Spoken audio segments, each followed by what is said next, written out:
Vidiots, and on behalf of the entire staff, our team behind the concessions, our team in the booth, and of course our partners at IndieWire and Apple TV+, thank you so much for joining us this evening.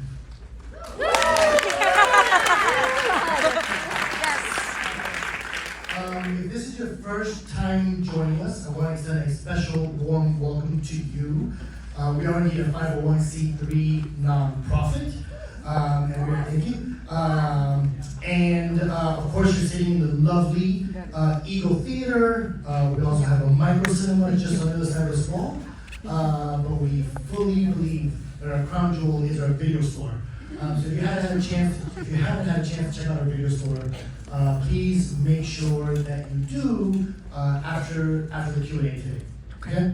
So please check out our website, vidiotsfoundation.org. That's where you can see what's coming up in both theaters, and definitely follow us on social media. That's like the best place to get like the newest announcement.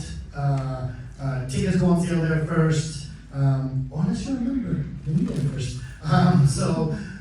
Yeah, please visit our website, follow us on social media, and we hope that this will be just the first of many times that you're joining us. And for those of you who have joined us the second, third, or fourth time, thank you so much. We really couldn't have gotten through this past year or so without your support. Please, after screening, make sure you stick around for a conversation with the show's creator, Alma Haro. And without further ado, allow me to introduce the editor-in-chief of IndieWire, Dana Harris. Hey, y'all. Hello. Thank you so much for being here. I know we were up against some really tough counter programming tonight.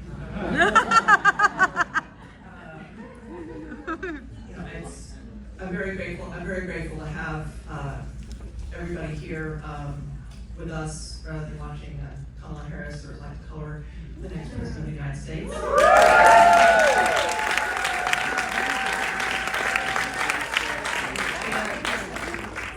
But you guys are in for something really special. We're thrilled to be hosting this Apple event, as we've hosted several others at Vidiots. We love Apple and we love Vidiots. It's always such a thrill to get to present great work on this screen in this space that is really dedicated to the spirit of creators and creativity, which fits in nicely with IndieWire, I have to say. Thank you guys so much for being here, and please stay afterwards. We're going to be having a Q&A with myself and our creator, Alma Haro. And thank you so much for being here, and again, thank you to Apple, thank you to Vidiots. So, this is not your average streamer thriller. This is something that is much more expressionistic, even impressionistic. Tell me how you approached the adaptation. Like, how did you find the material in the first place, and how did you choose that approach? I mean, we are watching episode 6, so I feel like it's kind of builds up to this place, and I think the show itself and the book, when I adapted it, felt to me like it was about dreams, in some way, about dreams of women who get punished for dreaming and wanting more, dreams of the Jewish community trying to, I guess, be part of the American dream and assimilate, attempting to assimilate, and then of course the dreams of the Black community that kind of built the whole economy, which we explore in the show, with dream books, by betting on their own dreams, which was a real thing that actually is how the lottery in our country started. So I think that when I discovered that part about the dream books and the fact that that was a big part of it, it kind of all tied together for me and made it feel like it should, somehow come to this moment when we reveal Cleo is alive. It felt like anybody who read the book and kind of knew that that was a twist was coming. I didn't want to just recreate it for the screen, you know. I wanted to kind of add, I guess, explore this idea of searching for more in life, or searching for the marvelous, as Maddie calls it. The surreal part of that, and how our lives is often kind of really reflected back to us when we go to sleep, when we see the things that we can't run away from, and have this episode kind of reveal Maddie's, you know, fantasy of saving Cleo, really, and a lot of the racial dynamics that were explored in the show. How did you balance the challenge of this very elaborate fantasy that was, as you say, you know, dreams that illustrate life, and at the same time balancing the narrative of this, you know, of this complex story? I mean, that seems like a truly some 3D chess in terms of the screen range. I think I had also a lot of help. I had kind of this lofty, you know, maybe wish that I shared with the writers in my writers' room, who were all Black women, and very much felt that the book never kind of gotten into Cleo, and never allowed us to find out what she dreams about or what she wants, and sort of used her story more to, you know, explore Maddie's life, but not really tell her story. So it was an attempt to build on what the book did so greatly with Maddie, and kind of build a whole world which is not in the book, like Slappy Dark Johnson, her husband, who's here by Bowers, is not the character that was in the book, or, you know, the club and Reggie. A lot of those things were kind of added, and obviously that definitely added a lot of complexity to the you know, to telling the story. Like you said, it kind of became a bit of a chess game. And Boise Keane, who's an executive producer on the show, and also wrote episode 5 and 7, was great help with that. So there was a lot of you know, just walking that tightrope between kind of exploring the inner lives of the characters and you know, plot pushing, which is not a favorite thing for me to do. But I took it on, you know. I was kind of wanted to fight that beast, and I never did it before, and let's see if I do it again. Why do you think that is particularly challenging for you? I don't know that it's, I guess it is challenging. I think I'm just still figuring out what is the purpose of it, because, and how to utilize it. I'm much more interested in behavior and in, you know, interiority of people and what drives them. And I think that there's a great story, and it is something that I'm learning to appreciate over the years, but it's not where I'm coming from, you know. I'm coming from video art and music videos and character studies and documentaries. Bumblebee Beach, my first film, even as a documentary, had a very little story, you know. It was really kind of dealing more with behavior and really this sense that life is but a dream, you know. So, which I'm obviously trying to juggle here with a lot of plot. So it was a challenge that I'm glad I took, and I learned a lot from doing it. And I think episode 7 that comes after this really kind of pays off all of that and feels really satisfying. But 6, I felt it's my favorite episode in a way, because it kind of really allowed, I think, a break in this sort of, you know, plot-driven kind of thing. And I always feel like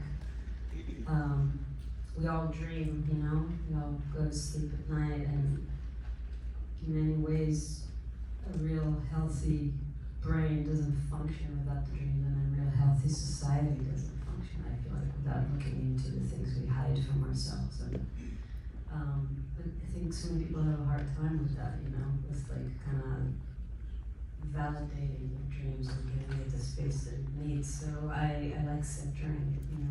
Was also Natalie Portman's first time to do TV. And she goes there, she absolutely follows you every step of the way. It's such, to my mind, such a departure from so much of her work. Mm-hmm. What was it like in terms of gaining her trust and teaching her like the rhythms that she wanted to follow? Because as you say, you weren't about plot pushing. It was what? Not about plot pushing. Yeah, I mean, I feel like we pushed a lot of plot though. You know, I think that Natalie is a natural born killer, if you may. So I didn't teach her anything. She was, you know, she loves genre bending, and she obviously has done things that I think are very physical, and you know, dances beautifully, and she loved my work from before and was just game to play. And I don't think she had a hard time with the tone at all. I think we were kind of swimming in it, and yeah, I mean, I really, sometimes I kind of stop to think how lucky I am, you know, that I got to work with somebody like her, because she's somebody, like you said, that could go there dramatically and completely understand the purpose of a plot point, but at the same time submit herself to any tone, and she could do it both as a, you know, both as an actress but also as an artist, which I think is hard to find sometimes, you know, like somebody that can just have poetry in their eyes, you know, which she does. The set piece when she walks into the Great Hall and there's all these women with the blue jackets who are hugging her, and this is like, it's like this strange waltz that we're seeing. So tell us about what shooting that was like, because that looked like it must have taken a lot of takes and a lot of work. I mean, it took a lot of rehearsals of the choreography, and then obviously they're shooting it at this beautiful library in Baltimore that I discovered in our location scouts, and yeah, I mean, it was one of those, I think we shot this, I'm trying to think part of the production that was, but it had a stunt in it, which was, you know, Cleo kind of. That was crazy. Yeah. That makes a jump. That was crazy. That was the hardest thing, to kind of convince the library to let us shoot, because they had like this next year that influencers are going to come and Oh my influence God. us. I didn't know that was Honestly, a not an thing. unreasonable fear. For real. Not an unreasonable fear. Right, it's No. kind of a dream, really. but- Seriously. Oh Oh my God. Jeez. It was a real fear for them that, you know, people would come and try to imitate it. So we came to, there was a guy there in the library, I really love that guy. I can't remember his name now. He had this secret room with all these old books that he wouldn't let anybody look at, but I got in.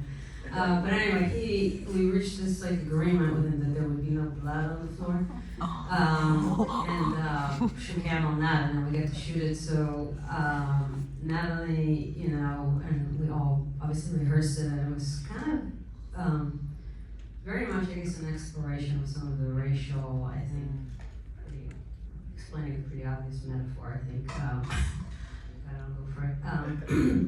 Just, you know, the sort of, I guess, deteriorating relationships between the Jewish and the Black community at the time. And Natalie herself, I guess, is somebody who's both fascinated with this murder, but also sees himself as both a victim, you know, and scared of Black women, and at the same time wants to be some kind of savior. So, yeah, it's kind of exploring all of that, I guess, through dance, and as sort of symbolic Jungian meanings to me.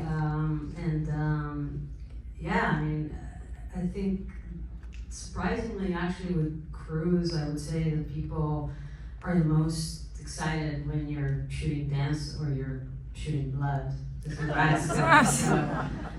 Somebody jumping off, killing himself, somebody stabbing, that's when everybody wakes up. It's not, Oh, boy. People are actually pretty like chilled and almost bored when there's great acting. You know?